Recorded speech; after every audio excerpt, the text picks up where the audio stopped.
Ayushi Arora and welcome back to my YouTube channel. Today we are doing class 12th World History of ISC board and I hope all of you are preparing well for your board exams. So today we are going to start with our topic the Second World War. And अगर आपने background of Second World War नहीं देखा है, then I request you to please go back and do watch the background of Second World War. Then only you will be able to understand the events which happened in the Second World War. ठीक है? And before we move on, I request you all to subscribe the channel if you have not subscribed it till now, because then only you will be receiving a notification for further videos. ठीक है? और अगर आपको video अच्छा लगे तो इस video को लाइक भी कर देना और ज़्यादा से ज़्यादा शेयर करना, बिकॉज अगर हम जितना ज़्यादा इस चीज़ को बार बार सुनेंगे और नॉलेज को स्प्रेड करेंगे तो ये हमारे लिए और अच्छा होगा. ठीक है? So today we are going to start with a very crucial topic in world history of ISC board, and this is a very crucial topic even if you are preparing for UPSC. UPSC के लिए भी Second World War बहुत important topic है. तो ऐसा नहीं है कि सिर्फ क्लास 12th के बच्चे ही इस टॉपिक को पढ़ेंगे, कोई भी स्टूडेंट इस टॉपिक को पढ़ सकता है और यहाँ से बेनिफिट ले सकता है. So today we are going to start with our topic the Second World War. अब हम Second World War का जो बैकग्राउंड है वो हम अपनी प्रीवियस वीडियो में ऑलरेडी डिस्कस कर चुके हैं. Second World War happened in the year, मतलब 1939 से लेकर 1945 के बीच में आपका Second World War हुआ है. आपका फर्स्ट वर्ल्ड वॉर कब हुआ है? 1914 से लेकर 1918 के बीच में. और जो आपका सेकेंड वर्ल्ड वॉर है उसका जो टाइम पीरियड है वो है 1939 से लेकर 1945 तक. अब जब भी हम सेकेंड वर्ल्ड वॉर कर रहे हैं तो हमारे पास कुछ क्वेश्चंस आते हैं जो कि WH फैमिली के होते हैं. WH फैमिली के क्वेश्चंस क्या क्या होते हैं? What, where, when, why, how. ठीक है? अगर मैं कभी भी सेकेंड वर्ल्ड वॉर या कोई भी टॉपिक पढ़ रही हूँ हिस्ट्री के अंदर तो मुझे ये बात का हमेशा ध्यान रखना चाहिए, what happened, where it happened, when it happened, why it happened and how it happened. तो ये जो कंपोनेंट्स हैं, जिस बच्चे को अगर ये चीजें पता है, what happened, where it happened, when it happened, why it happened and how it happened, तो उसको ये कॉन्सेप्ट पूरी तरीके से समझ में आ जाएगा. तो when, हमारे when का आंसर हमें मिल चुका है. अगर कोई आपसे पूछे when did Second World War happened, तो when का आंसर में आप क्या बताएंगे? It happened between 1939 to 1945. ये आपका when का आंसर हो गया. Now, why it happened and what happened and where it happened and how it happened का आंसर आपको आगे की पूरी वीडियो में करते करते मिल जाएगा. ठीक है? So अब सबसे इम्पोर्टेंट क्वेश्चन है कि ये जो सेकेंड वर्ल्ड वॉर है ये किस किस के बीच में लड़ा गया, कि ये लड़ाई कौन सी सुपर पावर्स के बीच में हो रही थी, कौन कौन सी कंट्रीज थी जो इस सेकेंड वर्ल्ड वॉर में इन्वॉल्व थी. तो एक तरफ हमारे पास थी एक्सिस फोर्सेस और एक तरफ थी हमारे पास में अलाइड पावर्स. देखो ऐसा था कि group of countries came together in order to fight the second world war. तो ऐसा था, उन्होंने अपनी ग्रुप्स बना लिए थे. जैसे कि अगर मेरे किसी फ्रेंड की लड़ाई हो रही है तो obviously I will go and support my friend. In same way जो कंट्रीज आपस में फ्रेंड्स थी वो इकट्ठे हो गई और सामने वाली कंट्रीज पे काउंटर अटैक करने लगी. तो आपके अलाइड पावर्स में आए ब्रिटेन, फ्रांस, USSR, जिसको आप सोवियत यूनियन भी कह सकते हैं, जो आज की डेट में रशिया का पार्ट है. USSR के अंदर उस टाइम पर आपका रशिया, यूक्रेन और बेलारूस एक कंबाइंड आइडेंटिटी था. था, मतलब कंबाइंड होकर वो यूएसएसआर बनाता था, बट मेजर जो पार्ट है उसका वो रशिया है आज के प्रेजेंट सिनेरियो में। Now you have your USA, ठीक है, यूनाइटेड स्टेट्स ऑफ अमेरिका, तो अमेरिका का भी बहुत इंपॉर्टेंट रोल रहा है। तो ये चार तो हो गई आपकी अलाइड पावर्स। अब ये है आपका जर्मनी, इटली एंड जापान। अगर आपने बैकग्राउंड वाला वीडियो नहीं देखा है, then I request you to please go back and do watch the background of the Second World War. Background के अंदर हमने ये तीनों कंट्रीज डिस्कस किए हैं, Japan, Italy and Germany. Japan के अंदर हमने डिस्कस किया है कि इन्वेजन ऑफ मंचूरिया को हमने डिस्कस किया है, इटली के अंदर हमने मसोलिनी को डिस्कस किया है, और जर्मनी के अंदर हमने हिटलर को डिस्कस किया है। तो एक्सेस फोर्सेस में आपका जर्मनी, इटली एंड जापान आया है। तो इसलिए आपको बैकग्राउंड का अगर वीडियो नहीं देखा है सेकेंड वर्ल्ड वॉर का, then I please request you please go back and do watch it. तभी आपको मसोलिनी की फॉरेन पॉलिसी समझ में आ पाएगी, हिटलर की फॉरेन पॉलिसी समझ में आ पाएगी before second world war. Second world war से पहले ही उनकी क्या आइडियोलॉजी थी, क्या उनकी पॉलिसीज थी, वो सारी बातें आपको तभी समझ में आ पाएंगी, ठीक है। और अब हम सेकेंड वर्ल्ड वॉर में देखेंगे कि इन्होंने क्या क्या रोल प्ले किया। सो जब सेकेंड वर्ल्ड वॉर हुआ तो मैं आपको रिजल्ट भी बता देती हूँ। रिजल्ट में ये हुआ था कि जो आपकी अलाइड पावर्स थी उनको क्या मिली थी, विक्ट्री मिली थी। जो आपका ये वाला साइड था अलाइड पावर्स का, ये विक्टोरियस हुए थे, ये जीत गए थे, और जो आपकी एक्सेस फोर्सेस थी ये डिफीट हो गई थी, ठीक है। तो ये एक मेजर ओवरव्यू दे दिया है। तो आपको आपके वेन का आंसर मिल गया है, और थोड़ा थोड़ा आपको ये भी आंसर मिल गया है कि व्हाट का भी थोड़ा थोड़ा आंसर मिल गया है। आगे चलते हैं और फिर आगे हम इन सारे क्वेश्चंस को डील करेंगे। So as we are doing second world war, अब सेकेंड वर्ल्ड वॉर को समझने के लिए हमने इसको आसानी से आपको समझ में आ जाए, इसके लिए हमने इसको 4 फेजेस में बांट दिया, यानी कि 4 फेजेस में डिवाइड किया हुआ है। नंबर 1, ठीक है, सबसे पहले हमें ये तो समझ में आ गया, व्हेन हमें समझ में आ चुका है कि 1939 से लेकर 1945 तक हुआ, एक्सेस फोर्सेस और अलाइड पावर्स के बीच में हुआ, ये भी बात समझ में आ गई। ये भी बात समझ में आ गई कि जो आपकी अलाइड पावर्स है उनकी विक्ट्री हुई है। अब व्हाट हैपेंड, अब हमारे व्हाट का आंसर हमें मिलेगा कि सेकेंड वर्ल्ड वॉर जब हुई तो उसमें क्या क्या इवेंट्स हुए हैं। तो ये मैंने कुछ 4 पॉइंट्स में डिवाइड किया आपको एक बेसिक ओवरव्यू देने के लिए कि क्या मेजर 4 चीजें हुई हैं आपकी सेकेंड वर्ल्ड वॉर में। Number 1, we are going to discuss the opening moves, कि सेकेंड वर्ल्ड वॉर की शुरुआत कैसे हुई। तो इसके लिए हम ओपनिंग मूव्स डिस्कस करेंगे, जो कि आपका सितंबर 1939 से लेकर दिसंबर 1940 तक रहा, ठीक है। तो 1939 से लेकर 1940 तक, तो लगा लो लगभग आपका 1 साल, जो पहला 1 ईयर है उसके अंदर हम ओपनिंग मूव्स डिस्कस करेंगे, यानी कि किस कंट्री ने क्या किया और उसकी काउंटर कंट्री ने उसका काउंटर अटैक देने के लिए क्या क्या रिएक्शन लिया, वो वाली चीज वो आपका ओपनिंग मूव्स में आएगा।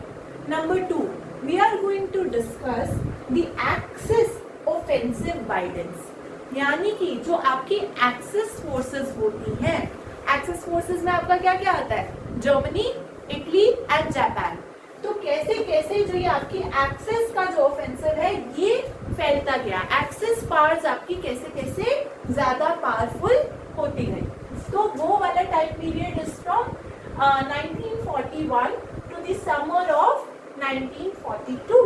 तो ये वेन का ही आपको आंसर भी मिलता जा रहा है कि किस किस टाइम पीरियड में आपका क्या क्या हुआ है। तो 1941 से लेकर समर ऑफ 1942 तक जो आपका एक्सेस फोर्सेस का जो ऑफेंसिव था वो वाइडन होने लग गया, यानी कि उनके पास में जो उनका एरिया था कंट्रोल का वो थोड़ा बढ़ने लगा। Number 3, we gonna talk about the offensives held in check, that is from summer 1942 to the summer of 1943, यानी कि उसके अगला वाला साल, ठीक है। जो ऑफेंसिव हेल्ड्स इन चेक, यानी कि आपकी एक्सेस फोर्सेस का एरिया एक बारी तो वाइडन हो गया, फिर उसके ऊपर जो काउंटर अटैक हुआ, जो चेक्स रखे गए, वो वाली सारी चीजें हम देखेंगे। And in our point number 4 we are going to discuss the axis powers defeated, कि कैसे आपकी एक्सेस पावर्स जो कि इनिशियली तो काफी ज्यादा पावरफुल हो रही थी, वो धीरे धीरे आते आते उनका कैसे डिफीट हुआ। और वो डिफीट आपका कब से कब तक, जुलाई 1943 टू अगस्त 1945। तो बेसिकली हमने इसे 4 फेजेस में डिवाइड किया है। नंबर 1 इज ओपनिंग मूव्स, कि किस तरीके से सेकेंड वर्ल्ड वॉर की शुरुआत हुई। Number 2 the axis offensive widens, कि कैसे कैसे आपकी एक्सिस पावर जो थी वो सेकेंड वर्ल्ड वॉर के अंदर पावरफुल पोजीशन गेन करने लगी। Number 3 the offensives held in check, कि कैसे एक्सिस पावर्स के ऊपर आपकी अलाइड पावर्स का एक तरीके का काउंटर अटैक या काउंटर चेक होने लगा। Point 4 it talks about the axis powers defeated, कि किस तरीके से आपकी एक्सिस पावर डिफीट होती है। So as we are doing second world war, time period पता है 1939 से लेकर 1945 तक, 4 फेजेस में हमने सेकेंड वर्ल्ड वॉर को कर डिवाइड किया है ताकि हम उसके इवेंट्स को समझ पाए। नंबर 1 फेज 1 में जिसे हम कह सकते हैं वो आता है आपका ओपनिंग मूव्स, यानी कि जब आपकी सेकेंड वर्ल्ड वॉर की शुरुआत हुई तो क्या क्या कैसे कैसे शुरुआत हुई और क्या क्या इवेंट्स हुए। तो आपका ओपनिंग मूव्स जो है वो सितंबर 1939 से लेकर दिसंबर 1940 तक की बात की जाएगी, यानी कि लगभग पहले 1 साल की बात होगी। ओपनिंग मूव्स के अंदर हम कुछ पॉइंट्स पढ़ने वाले हैं, उन पॉइंट्स की मैंने यहाँ पर सिर्फ हेडिंग लिखी है अभी। Number 1 we are going to talk about Poland defeated, यानी कि पोलैंड के डिफीट की बात करने वाले हैं। Number 2 we are going to talk about the phoney war. अभी फोनी वॉर क्या होता है क्या नहीं होता उसका मीनिंग भी आपको एक्सप्लेन करूंगी। Number 3 we are going to talk about Denmark and Norway invaded, ठीक है, और ये हुआ था आपका अप्रैल 1940 में। फिर number 4 we are going to talk about Hitler attacks Holland, Belgium and France. तो हिटलर ने हॉलैंड, बेल्जियम और फ्रांस को अटैक किया है। Number 5 we are going to talk about why was France defeated so quickly, France को बहुत ही जल्दी डिफीट क्यों मिलता है। Number 6 we are going to talk about the battle of Britain which happened from the time period 12 August to 30th September 1940. And in the 7th point we are going to talk about Mussolini invades Egypt which happened in September 1940. तो लगभग आपके पहले साल में क्या क्या events हुए हैं उसको हम डिस्कस करने वाले हैं। अब मैं एक एक पॉइंट के अंदर डिस्कस करूंगी कि क्या क्या चीजें हुई हैं। As we are doing second world war, हमें टाइम पीरियड क्लियर है 1939 से लेकर 1945 तक। Now we are going to discuss the opening moves. Opening moves के अंदर हमें टाइम पीरियड पता है कि यानी कि पहला 1 साल, यानी कि सितंबर 1939 to December 1940। Now we are going to study कि इसके बीच में क्या हुआ। तो the first point is Poland defeated, कि पोलैंड डिफीट हो गया था। तो अब हमारे ब्रेन में क्वेश्चन आएगा कि पोलैंड को डिफीट किसने किया सेकेंड वर्ल्ड वॉर के अंदर। The second world war began with the German invasion of Poland in September 1939। तो यानी कि जर्मनी के अंदर उस टाइम कौन थे आपके, हिटलर। जर्मनी ने इन्वेजन किया पोलैंड का सितंबर 1939 में। तो आप जब सेकेंड वर्ल्ड वॉर के सिनारियो को पढ़ेंगे तो आपने ये देखना है कि हिटलर ने इन्वेजन करना स्टार्ट किया है। तो जर्मनी ने किसको इन्वेड किया, पोलैंड को। नाउ द क्वेश्चन अराइजेस कि जर्मनी ने पोलैंड को क्यों इन्वेड किया, ठीक है। Germans resented the laws of Danzig, तो डांजिंग एक जगह थी पोलैंड के अंदर, वो वाली जगह का लॉस जर्मन को हो गया था। And demanded the Polish corridor, मान लो मैं एक कंट्री हूँ जिसकी पॉलिसीज ही ऐसी हैं कि मेरे को एक के बाद एक कंट्री को एनेक्स करना है, यानी कि मुझे उस कंट्री को कैप्चर करना है। तो डांजिंग जो रीजन था वो एक जर्मन स्पीकिंग एरिया था, वहां पे ज्यादातर लोग क्या बोलते थे डांजिंग के अंदर, जर्मन बोलते थे। तो हिटलर को लगा कि ये मेरी ही कंट्री का पार्ट होना चाहिए, but Germans resented the laws of Danzig, Danzig वाला हिस्सा जर्मनी के पास से चला गया था। तो पोल्स लिविंग हियर, पोल्स मतलब जो पोलैंड के लोग डांजिंग वाले एरिया के अंदर रह रहे थे, here were apprehended that Germany would occupy the area. अब डांजिंग वाले रीजन के अंदर जितने भी आपके पोल्स रह रहे थे, मतलब जो पोलैंड के जो लोग रह रहे थे, उनको आपस में अंदर डर लगने लगा कि ये वाले हिस्से को कौन ले लेगा, जर्मनी ले लेगा। तो जैसे ही जर्मनी ने डांजिंग वाला हिस्सा अपना लॉस हो गया उसको, डांजिंग वाला हिस्सा, then they started demanded the Polish corridor, उनको लगा कि हमें पॉलिश कॉरिडोर मिलना चाहिए। Now the Poles were defeated swiftly by German blitzkrieg, जो पोल्स थे वो डिफीट हो गए थे जर्मन ब्लिट्जक्रिग के अंदर, which means a lightning war, इसको हम एक lightning war कहते हैं, which they were ill-equipped to deal with। जैसे ही जर्मनी ने पोलैंड के ऊपर अटैक किया तो पोलैंड इतना ज्यादा उस समय पे इक्विप्ड नहीं था कि वो जर्मन एयरफोर्स के साथ डील कर पाए, तो इस वजह से उनकी डिफीट हो गया था। Now another very important point, अगर वर्ल्ड वॉर चल रहा है तो ऑब्वियसली पोलैंड के भी कुछ अलाइज होंगे, तो उन्होंने पोलैंड को क्यों नहीं हेल्प किया, इसके पीछे भी एक रीजन है। Now Germany signed a 10-year non aggression pact with Soviet Russia, जो आपका जर्मनी है उन्होंने रशिया के साथ में एक 10 साल का नॉन एग्रेशन पैक्ट साइन किया था सोवियत रशिया के साथ में, कि आपस में हम दोनों एक दूसरे से किसी भी तरीके की लड़ाई नहीं करेंगे अगले 10 सालों के लिए, ऐसा एक पैक्ट साइन हो गया। Due to which both parts agree to divide Poland between them. देखो जर्मनी और हिटलर का ये पॉलिसी हमेशा ही रहा है कि हम एक एक जगह को जा जाकर क्या करें, कैप्चर करें, इन्वेड करें। तो जर्मनी के अंदर आपके हिटलर थे, जर्मनी ने डांजिंग वाला हिस्सा अपना खो दिया था, जर्मनी वाला हिस्सा उनका लॉस, मतलब डांजिंग वाला जो एरिया था वो उनका लॉस हो गया था। तो उन्होंने सोचा कि अब हमें पॉलिश कॉरिडोर ही चाहिए पूरे का पूरा, अब हमें पॉलिश कॉरिडोर चाहिए।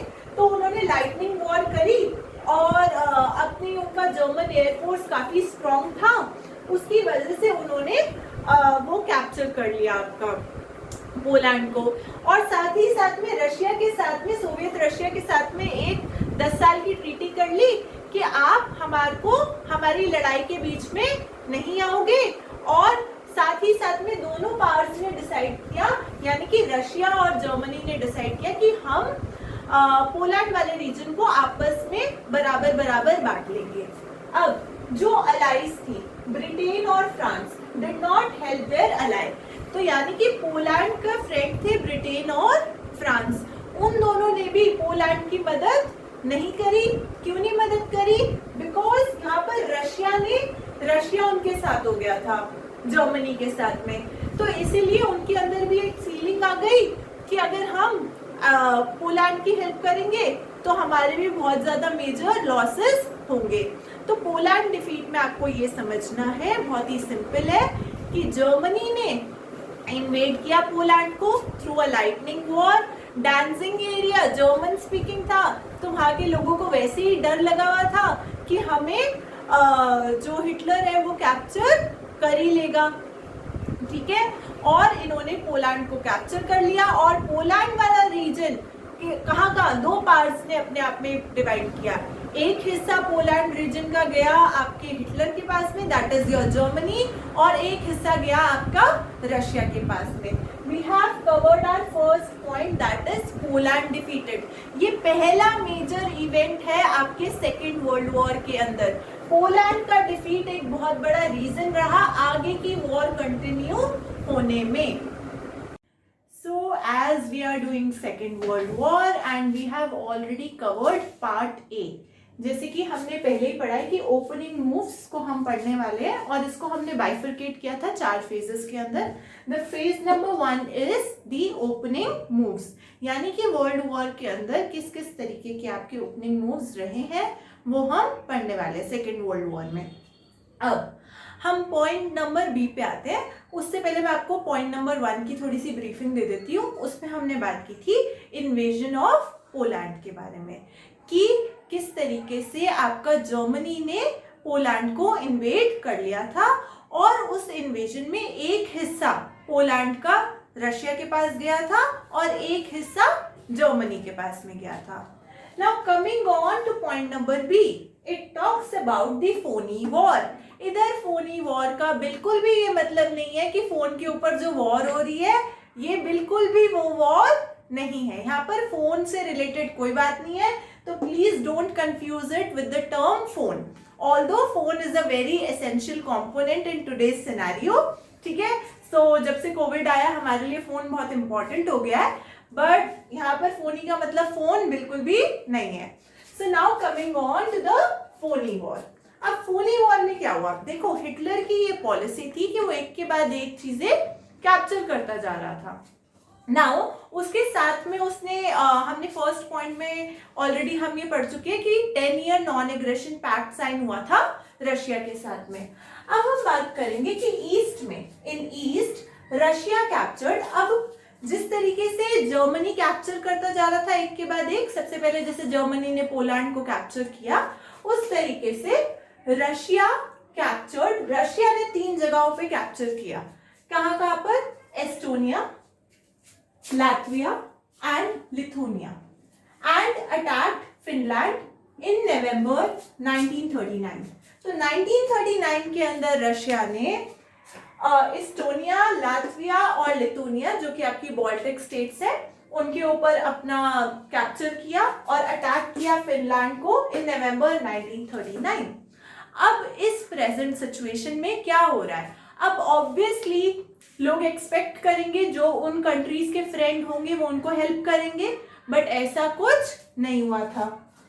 सो इन दिस सिचुएशन अब जो हिटलर है, because since Hitler has already made a peace treaty with Russia की रशिया के साथ 10 साल का नॉन एग्रेशन पैक्ट साइन कर लिया, तो इसका मतलब क्या है? फॉर द टाइमिंग जर्मनी और रशिया आपस में फ्रेंड है, तो रशिया ने एस्टोनिया, लातविया और लिथुनिया को कैप्चर कर लिया और फिनलैंड को अटैक कर लिया। इस सिचुएशन में Hitler expected that Britain and France would negotiate a peace, ठीक है, कि हिटलर ने ये एक्सपेक्ट किया था कि ब्रिटेन और फ्रांस पीस नेगोशिएट करेंगे कि ऑब्वियसली एस्टोनिया, लातविया, लिथुनिया को आपने क्यों कैप्चर किया, इसके रिगार्डिंग वो पीस को लेकर बातचीत करेंगे। This lack of action on the part of Britain and France thus pleased the German generals। तो आपने देखा ही था जब इन्वेजन ऑफ पोलैंड हुआ तभी भी ब्रिटेन और फ्रांस ने कोई मेजर एक्शन नहीं लिया था। नाउ इधर भी ब्रिटेन और फ्रांस ने कोई भी मेजर एक्शन नहीं लिया, लैक ऑफ एक्शन रहा। किसके पार्ट पे? ब्रिटेन के पार्ट पे और फ्रांस के पार्ट पे। इसके this please the German generals. Obviously Germans बहुत खुश हो रहे थे कि ब्रिटेन और फ्रांस कोई एक्शन ही नहीं ले रहा है। This lack of action on the part of Britain and France for the next 5 months has been described by the American press as the phony war। तो यानी कि ये जो lack of action रहा on the part of Britain and France for the next 5 months has been described by the American press as phony war. तो ये जो कि ब्रिटेन और फ्रांस ने कोई एक्शन नहीं लिया, कोई हेल्प नहीं की, एस्टोनिया को हेल्प नहीं किया, लातविया को हेल्प नहीं किया, लिथुनिया को हेल्प नहीं किया, ये जो लैक ऑफ एक्शन रहा, तो अमेरिकन प्रेस ने इसको एक टर्म दिया that is known as phoney war. ठीक है, आई होप आपको फोनी वॉर समझ में आ गया कि फोनी वॉर का मतलब क्या होता है. So as we are doing Second World War and we are discussing opening moves, so we have already discussed कि हमें 4-5 चीजें पता होनी चाहिए. That is what happened, when did it happen, why did it happen and how it happened. तो ये वाले सारे क्वेश्चंस हमें पता होने चाहिए. तो व्हेन का आंसर हमें पता चल चुका है कि सेकेंड वर्ल्ड वॉर 1939 से 1945 के बीच में हुई है. Sorry I am repeating this again and again because generally बच्चे क्या करते हैं, टाइम पीरियड में गलती करते हैं. तो इसीलिए आपको ये याद होना चाहिए कि आपकी सेकेंड वर्ल्ड वॉर 1939 से 1945 तक हुई है. अब हम 4 फेजेस की बात कर रहे हैं. अब 4 फेजेस में हम सबसे जो पहली चीज डिस्कस कर रहे हैं that is phase 1, that is your opening moves. Opening moves में हम क्या डिस्कस कर रहे हैं, व्हाट ऑल हैपेंड, कि यानी कि इस ओपनिंग मूव्स में हमारे को सारे व्हाट के आंसर्स मिल रहे हैं. व्हेन का हमें आंसर मिल चुका है कि सेकेंड वर्ल्ड वॉर कब हुई. अब हमें व्हाट हैपेंड, तो समरी ऑफ इवेंट्स को मैं डिस्कस कर रही हूँ कि क्या क्या इवेंट्स हुए. Number 1 we have discuss the invasion of Poland, कि किस तरीके से आपके हिटलर ने पोलैंड को इन्वेड किया. ठीक है, फिर वो बाइफरकेट हो गया था, आपका रशिया ने एक हिस्सा ले लिया था और एक पार्ट आपका जर्मनी ने ले लिया था पोलैंड का. Number 2 we discussed about the phoney war. Phoney war में हमने ये डिस्कस किया अभी तक कि रशिया ने एस्टोनिया, लातविया और लिथुनिया को कैप्चर कर लिया और फिनलैंड के ऊपर अटैक किया, लेकिन ब्रिटेन और फ्रांस ने उसके ऊपर कोई रिस्पॉन्स नहीं दिया, उसको काउंटर अटैक के लिए वो लोग नहीं गए. तो this has been described by the American press as phoney war. अब उसके आगे हम डिस्कस कर रहे हैं point number C, that is Denmark and Norway invaded in the year April 1940. अब व्हाट हैपेंड, तो आपको समरी ऑफ इवेंट समझ में आ रहा है कि सेकेंड वर्ल्ड वॉर जो आपकी अलाइड और एक्सेस के बीच में लड़ी जा रही थी वॉर, तो ये वॉर के अंदर क्या क्या हुआ. पोलैंड का इन्वेजन हो गया, फोनी वॉर समझ में आ गया कि ब्रिटेन और फ्रांस ने कोई एक्शन नहीं लिया जब रशिया ने एस्टोनिया, लातविया और लिथुनिया को कैप्चर कर लिया, और जर्मनी बहुत खुश हो रहा है. अब आपको ये समझना बहुत इंपॉर्टेंट है कि जो हिटलर है उसकी ये पॉलिसी रही है कि मैं हर जगह को क्या कर लूं, कैप्चर कर लूं. अब इसमें हम डेनमार्क और नॉर्वे के इन्वेजन के बारे में पढ़ेंगे कि क्या what happened in the world war. तो पहले पोलैंड का इन्वेजन हो गया. Number 2 Fani war. Phoney war के अंदर रशिया ने आपके एस्टोनिया, लातविया, लिथुनिया को कैप्चर कर लिया. नंबर 3 डेनमार्क और नॉर्वे का इन्वेजन हो गया. कैसे हुआ invasion, Hitler's next target was Norway. Hitler का अगला टारगेट क्या था, नॉर्वे. उन्होंने पोलैंड कैप्चर कर लिया है. रशिया जो कि उस टाइम पर जर्मनी का थोड़ा अच्छा दोस्त था, उसने एस्टोनिया, लातविया और लिथुनिया कैप्चर कर लिया. अब इनका अगला टारगेट था Norway. Now the question arises, why Norway. Norway को वो क्यों कैप्चर करना चाह रहे थे, तो इधर लिखा है port नार्विक. The Port Narvik was the main outlet for the Swedish iron ore. This was very important for the German armaments. ठीक है, अब हमें वॉर करनी है. अगर किसी भी कंट्री को वॉर करनी होती है तो उसके लिए आयरन सबसे ज्यादा इंपॉर्टेंट होता है. ये खाने वाला आयरन नहीं है कि बॉडी में हीमोग्लोबिन कम हो गया तो हम आयरन ले रहे हैं. इधर आयरन एंड स्टील से मतलब है मेरा. तो आयरन हमें चाहिए आर्मामेंट्स के लिए. आर्मामेंट्स मतलब वेपन्स के लिए. जर्मनी को अपने वेपन्स तो बनाने हैं ना, जब उनको इतनी सारी वॉर लड़नी है तो जो नार्विक पोर्ट था वो मेन आउटलेट था स्वीडिश आयरन ओर का. तो इसीलिए नॉर्वे हमारे लिए बहुत ज्यादा इंपॉर्टेंट हो गया. नॉर्वे हमारे लिए इसलिए इंपॉर्टेंट रहा क्योंकि हमें वहां से आयरन मिलेगा. हमें मतलब हिटलर को. हिटलर कहाँ के थे, जर्मनी के. तो जर्मनी को आयरन मिलेगा, तो इसलिए हमारे लिए नॉर्वे बहुत ज्यादा इंपॉर्टेंट हो जाता है. Because Britain was carrying on. अब दूसरी इंपॉर्टेंट चीज, एक तो ये हो गया कि हिटलर को वहां से क्या चाहिए था, आयरन चाहिए था, इसलिए उसने नॉर्वे को अटैक किया। पॉइंट नंबर 2, अगर मेरा कोई एनिमी किसी और कंट्री के साथ अच्छा फ्रेंड है तो मैं क्या चाहूंगी कि वो वाली कंट्री भी मेरे पास आ जाए। तो in the similar manner Britain was carrying on coastal trade with Norway. Britain Norway के साथ कोस्टल ट्रेड कर रहा था, तो ब्रिटेन और जर्मनी ऑब्वियसली ऑपोजिशन में थे एक दूसरे के, तो उन्होंने सोचा कि क्यों ना मैं नॉर्वे को ही कैप्चर कर लूं, तो ब्रिटेन तो ऑटोमेटिकली वीक हो जाएगा। So the Britain was carrying on coastal trade with Norway. Now to prevent the move of British army, Hitler decided to attack Norway, कि कई ट्रेड के जरिए ब्रिटेन वहां पर एक अपना पोजीशन ना गेन कर ले, ताकि वो और कंट्रीज को अटैक कर सके, कि ब्रिटिश आर्मी वहां पर कोई एक सॉलिड पोजीशन ना गेन कर ले। इसलिए हिटलर ने डिसाइड किया टू अटैक नॉर्वे। हिटलर ने डिसाइड किया कि अब हम नॉर्वे को अटैक करेंगे। नंबर 1 आयरन के लिए, आयरन ओर के लिए। नंबर 2 ब्रिटिश वहां पर कोस्टल ट्रेड कर रहा था, कोस्टल एरिया के वहां पर, तो फिर उन्होंने सोचा कि कहीं ब्रिटिश आर्मी वहां पर इंपॉर्टेंट पोजीशन ना गेन कर ले, तो क्यों ना हम ही जाकर नॉर्वे को अटैक कर ले, ताकि सारी इंपॉर्टेंट पोजीशंस हमें मिल जाए। Now German army occupied Denmark. German army ने डेनमार्क को ऑक्यूपाई किया and landed the main Norwegian ports in April 1940, और जो नॉर्वे के पोर्ट्स थे उसको भी अप्रैल 1940 तक कैप्चर कर लिया। नाउ द क्वेश्चन अराइजेस कि नॉर्वे का कैंपेन इतना ज्यादा इंपॉर्टेंट क्यों रहा, या फिर नॉर्वे के कैंपेन के क्या रिजल्ट्स रहे।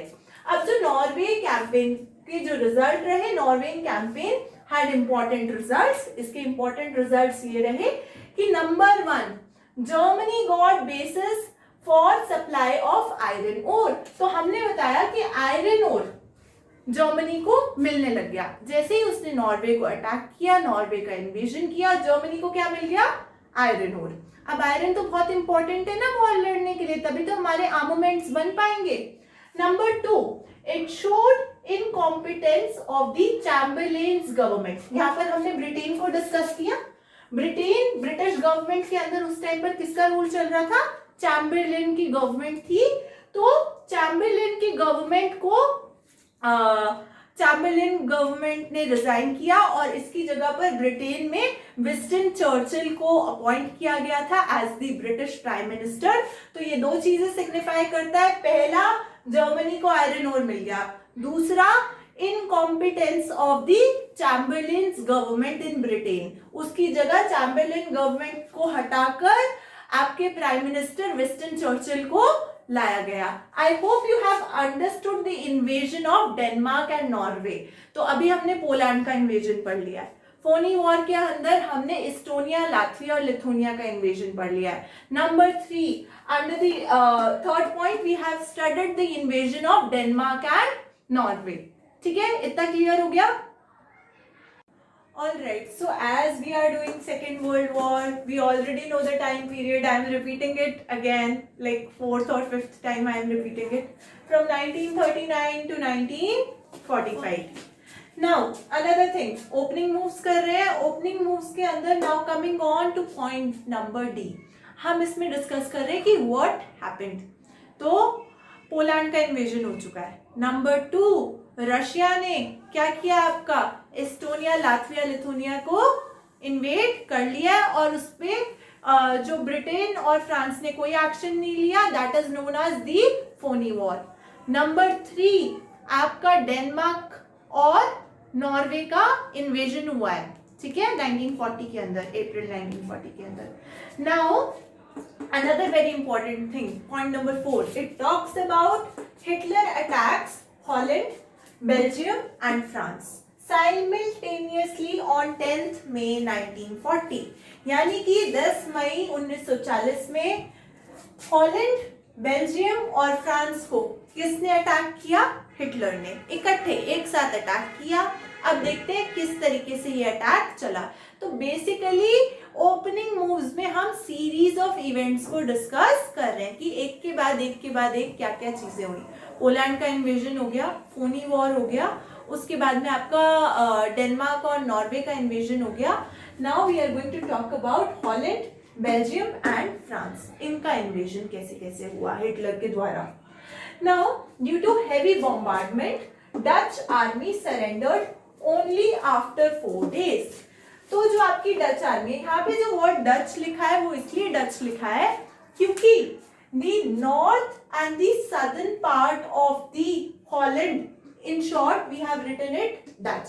तो नॉर्थ और सदर्न पार्ट ऑफ हॉलैंड को कंबाइंडली लिखते, उसकी जगह पे हमने यहाँ पे शॉर्ट में क्या लिख दिया है, डच। तो बेसिकली हॉलैंड की जगह पर यहाँ पर डच लिखा है।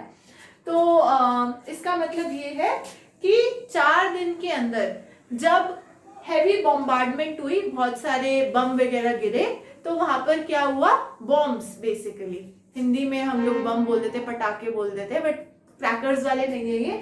जब हैवी बॉम्ब्स गिरे तब क्या हुआ, डच आर्मी ने सरेंडर कर दिया 4 दिनों के अंदर अंदर।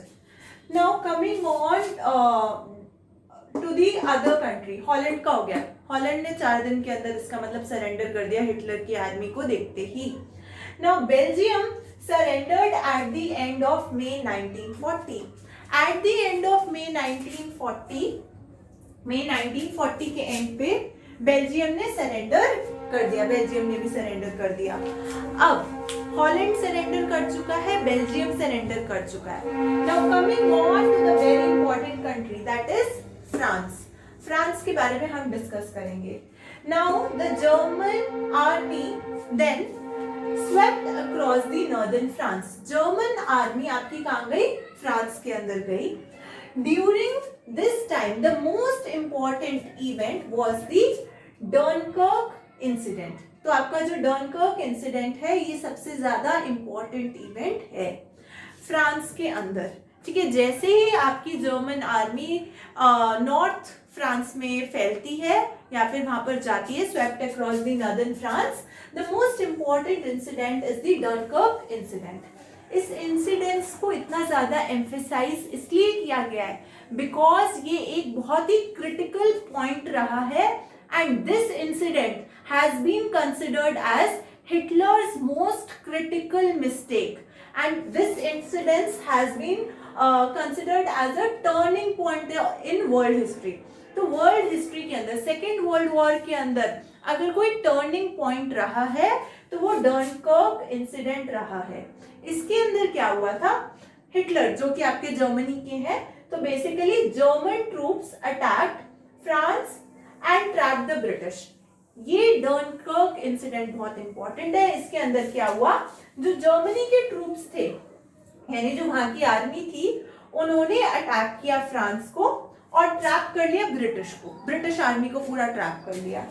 तो एक तरीके का ऐसे बन गया था, ब्रिटिश, फ्रांस और बेल्जियम की फोर्स को चारों तरफ से जर्मनी की आर्मी ने घेर लिया। ब्रिटेन, बेल्जियम और फ्रांस की आर्मी को चारों तरफ से किसने घेर लिया, जर्मनी ने। जो British prime minister Winston Churchill थे, उन्होंने इस डनकर्क इंसिडेंट को बोला, called it a colossal military disaster. एक इकट्ठे हुआ मिलिट्री डिजास्टर बोला गया डनकर्क इंसिडेंट को। ये इतना बड़ा मिलिट्री डिजास्टर था। क्यों इतना बड़ा मिलिट्री डिजास्टर था, क्योंकि ब्रिटिश, फ्रांस और बेल्जियम चारों तरफ से घिर गई थी इसकी यहाँ की फोर्सेस, यानी कि ब्रिटिश की आर्मी, फ्रांस की आर्मी और बेल्जियम की आर्मी को घेर लिया था आपकी जर्मन ट्रूप्स ने इनको घेर लिया। तो ऑब्वियसली जब ब्रिटिश की आर्मी को, फ्रांस की आर्मी को और बेल्जियम की आर्मी को जब जर्मनी ने घेर लिया है, तब उस टाइम पे वो एक इवैक्यूएशन प्रोसेस के बारे में सोचेंगे, यानी कि उस ट्रैप से बाहर कैसे निकला जाए। तो उस ट्रैप से बाहर कैसे निकला जाए, British to evacuate trapped army across the English channel.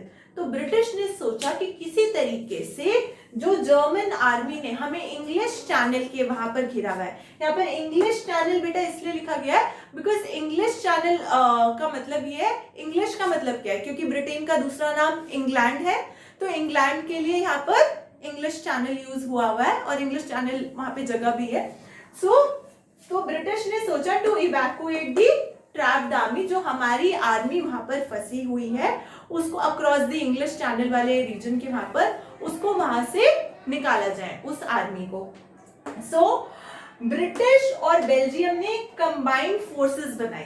British और बेल्जियम इकट्ठे आए और उन्होंने वहां से एस्केप किया. So this evacuation process is known as Operation Dynamo. इसको बोलते हैं ऑपरेशन डायनेमो. एंड तो ब्रिटिश और बेल्जियम की कंबाइंड फोर्सेस ने एस्केप किया वहां से, इसको ऑपरेशन डायनेमो बोलते हैं. और इन्होंने साथ ही साथ में फ्रांस को भी हेल्प किया गया. लेकिन इसके बीच में ये इन्होंने एस्केप कैसे किया? बिकॉज बीच में हिटलर ने थोड़ी देर के लिए वॉर को हॉल्ट पे रख दिया था. मतलब थोड़ी देर के लिए बीच में वॉर को रोक दिया गया था हिटलर के द्वारा. तो that is considered as Hitler's most critical mistake in world history. That is known as a turning point of the second world War. क्योंकि अभी तक तो आप ये देख रहे हो जो आपकी अलाइड फोर्सेस है, अलाइड पावर्स जो है वो हारती जा रही है. तो सब हारते जा रहे थे और ये क्रिटिकल मिस्टेक रहा. इसके बाद इन्होंने एस्केप कर लिया, ब्रिटिश और बेल्जियम ने एकदम से एस्केप कर लिया. तो ये उनके लिए एक सॉर्ट ऑफ विक्ट्री का सिंबल रहा आपकी अलाइड पावर्स के लिए. ठीक है, तो ये क्रिटिकल मिस्टेक रही है हिटलर की, Dunkirk incident. It's very important. Now we have covered 4 major parts of the opening moves. ठीक है, तो मैं इसको अभी यहीं पर एंड कर रही हूँ इस वाली वीडियो को. नेक्स्ट वीडियो में I am going to continue with my 3 other points which are a part of the opening moves. वो आपको नेक्स्ट वीडियो में हम डिस्कस करेंगे, यानी कि हम ओपनिंग मूव्स को ही कंटिन्यू करेंगे अपनी नेक्स्ट वीडियो में भी. ठीक है, और बाकी के 3 फेजेस को भी कंटिन्यू करेंगे आगे की फर्दर वीडियोस में. I hope you have understood the summary of events till now, and if you have any doubts or queries you can write down in the comment section. I would be happy to answer. I hope you have understood this topic till here in a very well manner. If you have any queries, write down in the comment section. Then do subscribe the channel, because then only you will be receiving a notification for further videos. Now share it as much as you can, because ये एक बहुत ही critical topic है, बहुत ही important topic है. Even if you are preparing for UPSC, this is the most important topic. और अगर आपको अच्छा लगे वीडियो तो प्लीज इसको लाइक भी कर देना, बिकॉज अगर आप लाइक करोगे तो मुझे मोटिवेशन मिलेगा कि मैं आगे और फर्दर वीडियोस बना सकूं. I hope you have understood this well. Do prepare well for your board exam. This is a very complicated topic. मैंने ये on request किया है because somebody asked me to do this topic. So ठीक है, I hope आपके लिए topic बहुत ही ज़्यादा फ्रूटफुल रहेगा. I wish you all the luck for your board exams, and do stay happy and healthy. And okay, bye. Thank you.